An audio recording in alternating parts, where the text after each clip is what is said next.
Say hello. This is, I don't even know what this is. I got a cold sore.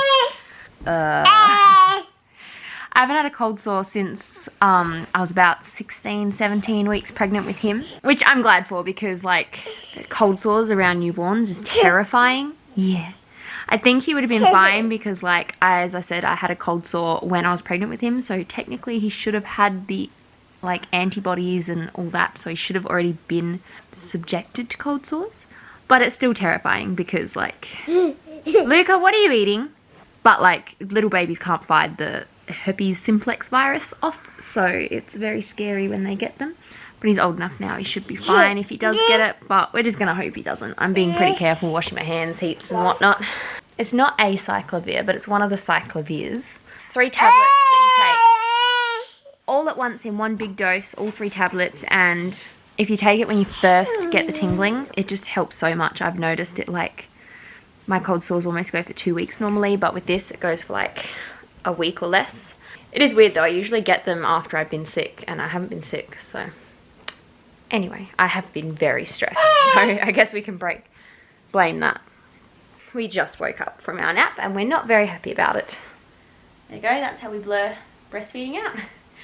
I think he's going through either a growth spurt or his teeth are bothering him, but I'm pretty sure it's a growth spurt because the last week he's just like so smart all of a sudden. Like, I remember saying a couple of weeks ago that he was starting to like put 2 and 2 together, and it was like you could see he was just getting so smart, and then now I'm just like, oh my gosh, he has a brain. Like, he'll grab a screwdriver and he'll go around and find screws to put the screwdriver in. And as soon as Luke opens the drawer where we keep our keys, and if he's in his work clothes and whatever, ta-da, bye-bye, and he like knows instantly that Luke's going to work. Yeah, bye-bye, we're waving. And like, we were at his nana's house, Luke's mum's house, and he was obsessed with, he ran over, got the keys off the bench, and then was obsessed with trying to put them in every keyhole he could find.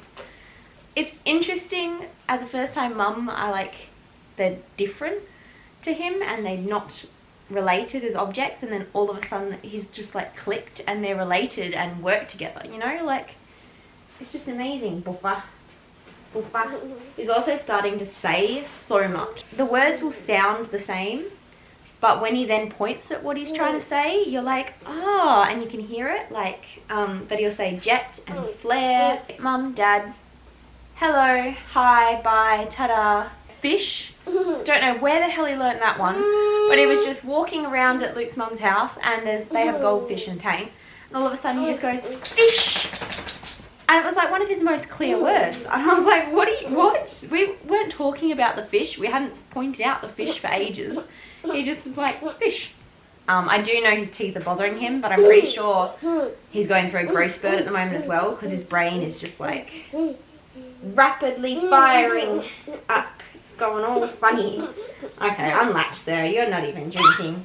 But he has been like drinking a lot more lately, and his sleep has sort of gone a bit weird as well. He like wants to sleep, nap a lot more during the day, because I have a feeling it's got something to do with all this rocking around in your noggin, sir.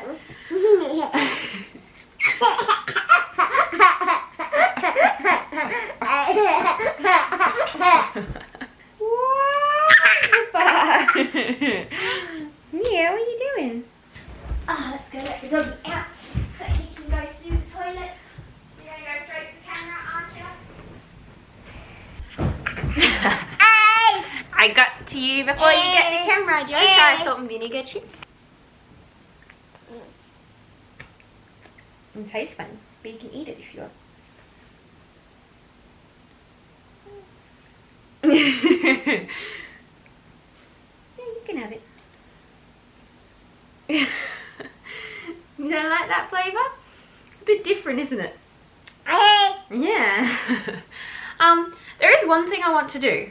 It's a really weird thing to do. I just had to set you guys up at this weird angle so you could see him. So I want to do something, and it's really weird. But I'm on the Implanon. You can see, oh, you can almost, oh yeah, you can see it like that. See this like line? It's not a scar, it's actually where the Implanon stick is like under the surface of my skin. I've got some scars where the last one was and where it was taken out.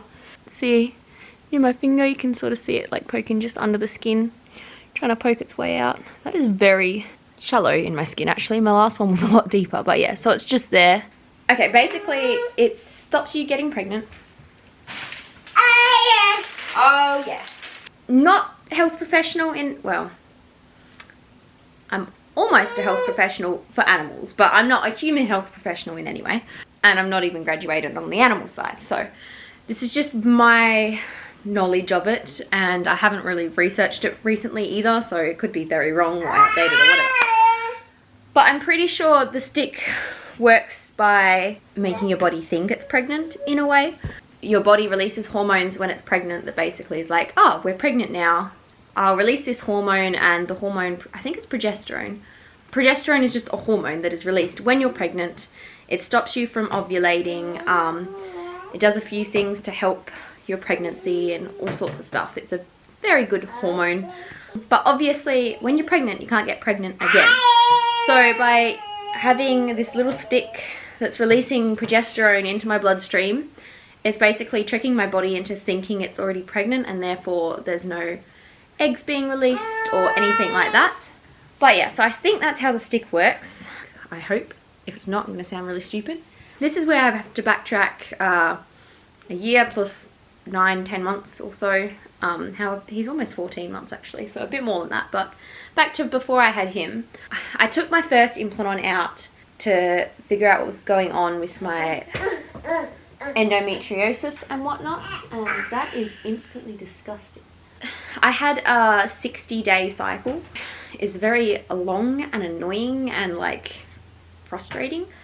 So I bought some ovulation test kits, and I was like trying to determine whether I was ovulating and I just wasn't shedding my endometrium, or if I wasn't ovulating that whole time and stuff like that. I was just trying to figure out what was happening so I could have more control of my body.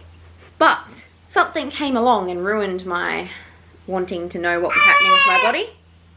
So I only actually got to figure out my ovulation in that one cycle, because he came in that cycle. This thing. Yeah. Do you mind, sir? So I was tracking my LH. I had what I thought was a surge, but I think I got it on the end of the surge. So what happens, I think, is your luteinizing hormone's pretty low. It's, travels along, blah, blah, blah. You've just had your period. Period's just stopped. It's all low. And then it starts to... Tubs, which we use for lunches, and the kids. Excuse me, I'm talking, sir. It starts to go up and starts to basically tell your body to get ready to ovulate. Fill up a little egg thing to... And yep, that's ovulation in my eyes, yep. And so obviously you have a surge in LH, which is your luteinizing hormone, right before you ovulate. So that's what the ovulation test kits test for, is that LH hormone. And then signals your body to release an egg, and then it drops back down and chills out for a bit. So usually when your little LH strip shows positive, usually you ovulate within about, I think it's like a day or two of that positive showing. And that's how people track ovulation, for whether they're trying to conceive or, like me, just want to know what the hell their body is doing because they have no control over it. Because I ordered my test kit and then I went to Bunbury for the weekend. I spent the weekend down at my grandma's. She lives sort of near Bunbury. It's not in Bunbury, but yeah, I always say Bunbury. I obviously didn't start tracking until I came back.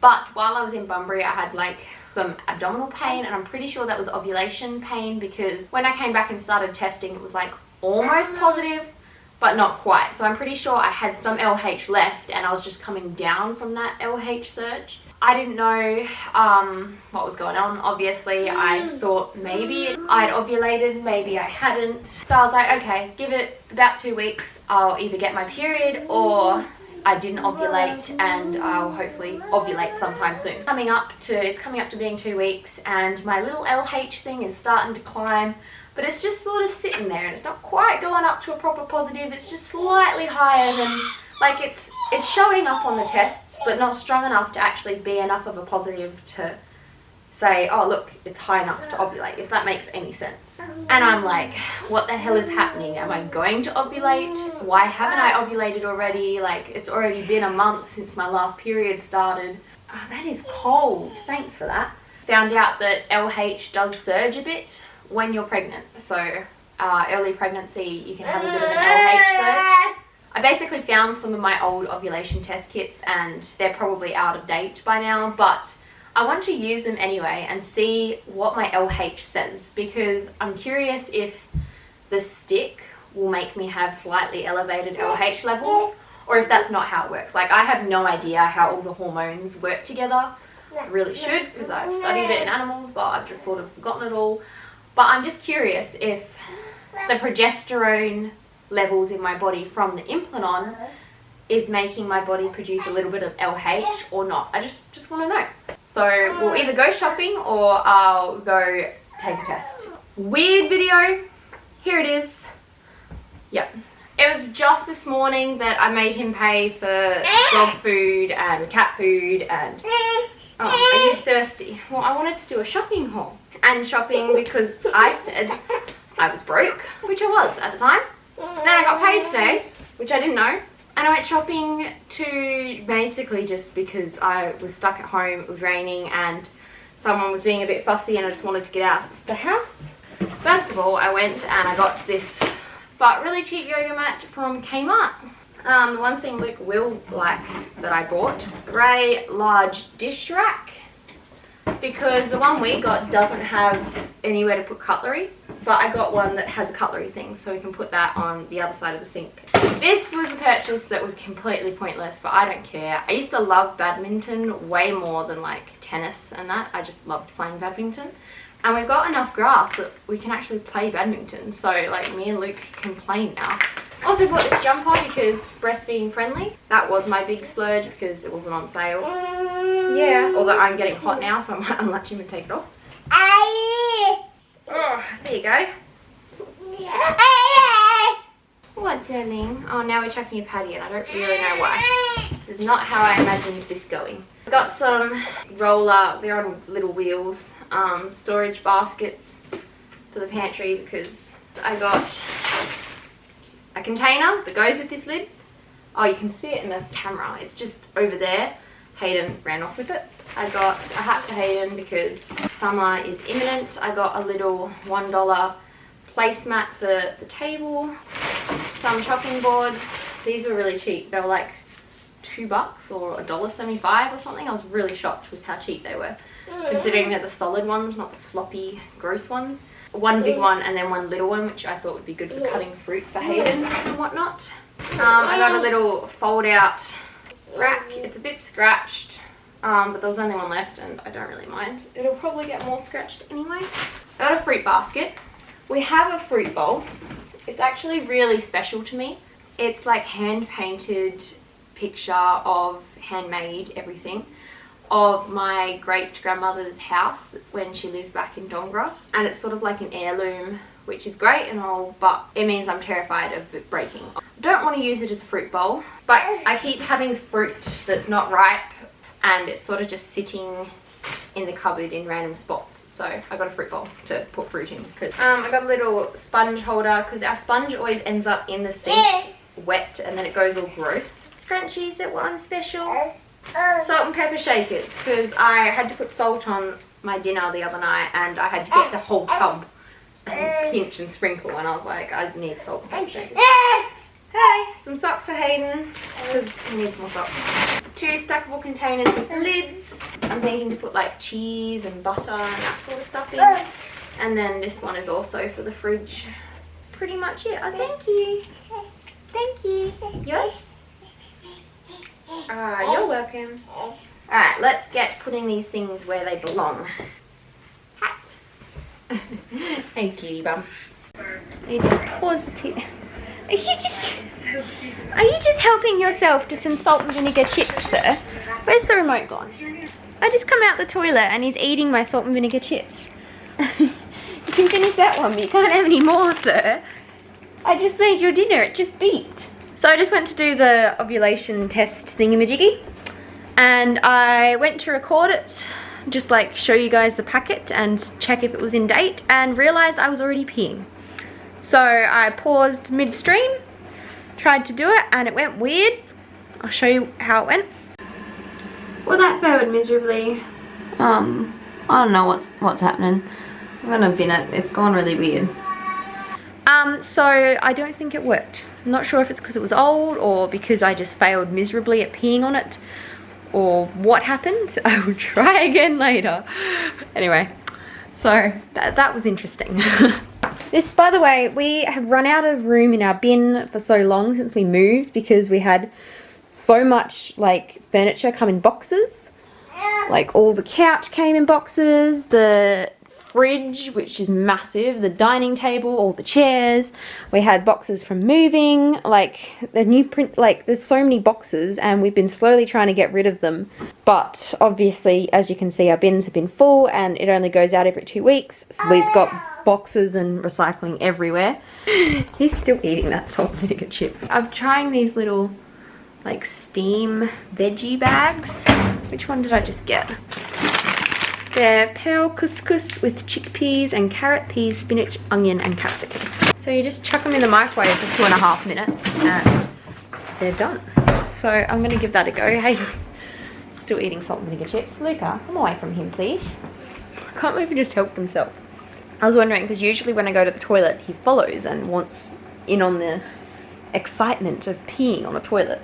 But he was like happy just sitting on the couch and I knew there was something up, but I thought he'd found my phone and was playing with that. Did you drop it? Did you? Oh gosh. They're very salty, but anyway. So now I'm gonna go see what this rice turned out like. Hey sir. Whoa! Up, there you go. I think it's gonna be hot, so I might. Hi, sir. What are you doing? I'm getting your dinner.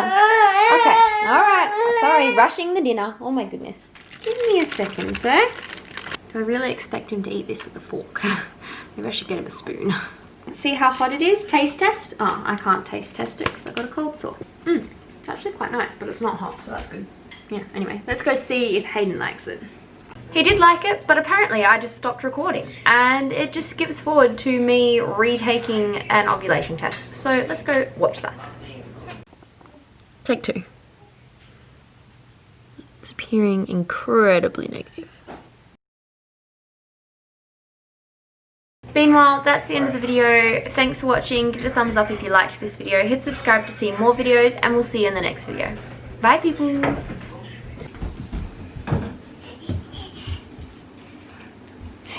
Can you say bye-bye?